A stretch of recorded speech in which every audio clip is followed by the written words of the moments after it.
हरे कृष्णा, राधे राधे। आज हम आपको चैत्र मास के कृष्ण पक्ष की पाप मोचनी एकादशी की कथा सुनाएंगे। यूं तो सभी एकादशियों के व्रत पापों को समाप्त करके अनंत अनंत पुण्य प्रदान करते हैं, परंतु चैत्र मास के कृष्ण पक्ष की इस एकादशी का व्रत तो जन्म जन्मांतरों के पापों को नष्ट कर देता है। सभी प्रकार की समृद्धि, सुख और अंत में मोक्ष प्रदायक इस एकादशी को भगवान विष्णु की पूजा आराधना करने का शास्त्रीय विधान है। कथा इस प्रकार है। अब तक सुनाई हुई कथाओं के लिए भगवान श्री कृष्ण की भांति भांति से साधुवाद करते हुए धर्मराज युधिष्ठिर ने कहा कि हे माधव, चैत्र मास के कृष्ण पक्ष के एकादशी के नाम, विधि विधान और महत्व के बारे में बताइए। यह भी बताइए कि इस दिन किस देवता की और किस प्रकार पूजा की जाती है। तब भगवान श्री कृष्ण ने कहा कि हे राजन, सभी पापों को नष्ट करने वाली इस एकादशी का नाम पाप मोचनी एकादशी है। इस दिन भगवान विष्णु की पूजा करने का शास्त्रीय विधान है। आपने जो प्रश्न मुझसे पूछा है, वही प्रश्न एक दिन महाराज मानदाता ने लोमेश ऋषि से पूछा था। तब लोमेश ऋषि ने उन्हें जो कथा सुनाई थी, वही मैं तुमसे कहता हूँ। ध्यानपूर्वक सुनो। देवताओं के खजांची कुबेर के बाग का नाम चैत्ररथ था। उस बाग में गंधर्वों की कन्याएं किन्नरों के साथ विहार करती थी। अनेक ऋषि मुनि भी वहां तपस्या करते रहते थे। स्वयं देवराज इंद्र भी चैत्र और वैशाख मास में देवताओं सहित वहां आकर क्रीड़ा किया करते थे।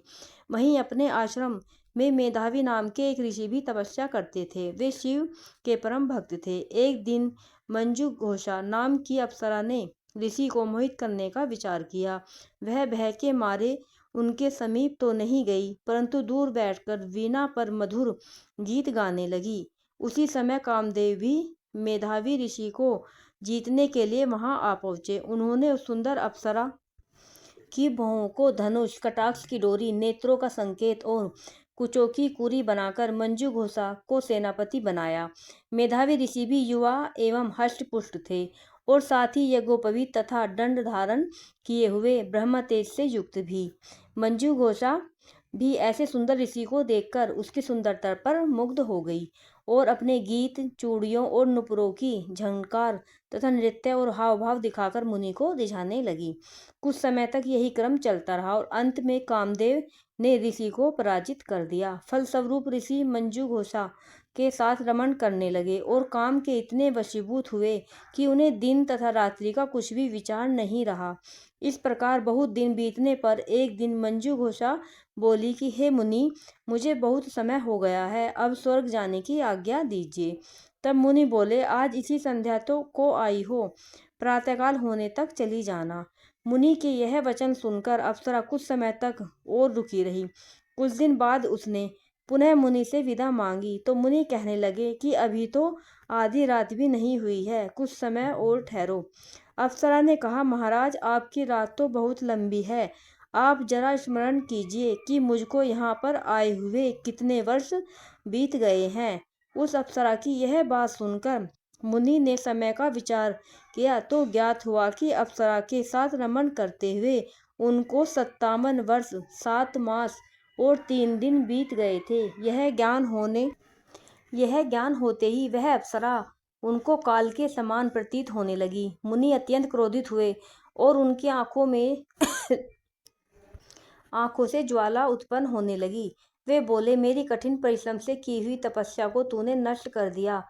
तू महापापिनी और दुराचारणी है, तुझे धिक्कार है। तूने मेरे साथ घात किया है, इसलिए मैं तुझे शाप देता हूँ कि तू पिशाचिनी हो जाए। मुनि के शाप से मंजू घोषा उसी समय पिशाचिनी हो गई। वह भयभीत होकर मुनि से प्रार्थना करने लगी कि हे महाराज, इस श्राप का किसी प्रकार से निवारण कीजिए। अप्सरा के दीन वचन सुनकर मुनि बोले, अरे दुष्ट यज्ञी, तूने मेरा बहुत अनिष्ट किया है, परंतु फिर भी मैं तुझे शाप से मुक्त होने का उपाय बतलाता हूँ। चैत्र मास के कृष्ण पक्ष की एकादशी का नाम पाप मोचनी है और वह सब प्रकार के पापों का नाश करने वाली है। उसका व्रत करने से पिशाच योनि से तेरी मुक्ति होगी। ऐसा कहकर मेधावी ऋषि अपने पिता च्यवन ऋषि के आश्रम को चल पड़े। मेधावी को देखकर च्यवन ऋषि कहने लगे, अरे पुत्र, तूने ऐसा क्या अनर्थ किया जिससे तेरा सारा पुण्य छीन हो गया।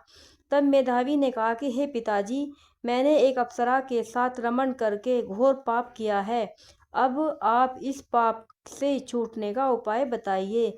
तब च्यवन ऋषि बोले कि हे पुत्र, चैत्र मास के कृष्ण पक्ष की पाप मोचने एकादशी का व्रत करने से सब पाप नष्ट हो जाते हैं, इसलिए तुम उस व्रत को करो। पिता की आज्ञा पाकर मेधावी ऋषि ने विधि पूर्वक इस व्रत को किया, जिससे उनके सब पाप नष्ट हो गए और मंजू घोषा भी व्रत के प्रभाव से पिशाच योनि से मुक्ति पाकर दिव्य रूप धारण करके स्वर्गलोक को चली गई। लोमेश ऋषि बोले कि हे राजन, पाप मोचने एकादशी के व्रत को करने से सब पाप नष्ट हो जाते हैं। इस कथा को सुनने तथा पढ़ने से 1000 गोदान का फल मिलता है और इस व्रत को करने से ब्रह्महत्या, गर्भपात, सुरापान, गुरुपत्नी से प्रसंग आदि जैसे पाप भी नष्ट हो जाते हैं और अंत में स्वर्ग की प्राप्ति होती है। इस दिन चिरौंजी का सागा लिया जाता है। बोलो एकादशी मैया की जय।